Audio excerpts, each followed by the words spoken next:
হয়তো আগামী 16 থেকে 30 আগস্ট সারা দেশে পালিত হবে জাতীয় মৎস্যপক্ষ 2026। ও ভাই, জাতীয় মৎস্যপক্ষ মানে কি?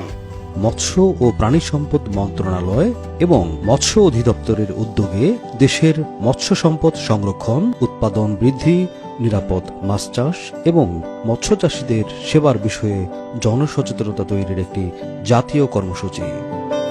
মাননীয় প্রধানমন্ত্রী 16 আগস্ট কটিয়াদি কিশোরগঞ্জে জাতীয় মৎস্যপক্ষ শুভ উদ্বোধন করবেন। এবারের জাতীয় মৎস্যপক্ষের স্লোগান হলো রূপালী মৎস্যে স্বনির্ভর দেশ, সবার আগে বাংলাদেশ।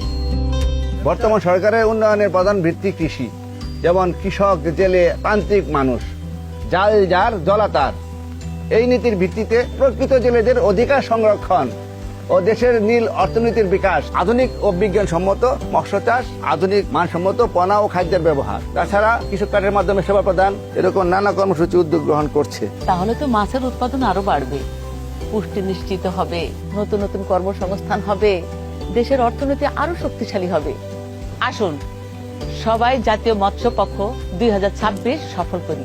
রূপালী মৎস্যে স্বনির্ভর দেশ, সবার আগে বাংলাদেশ।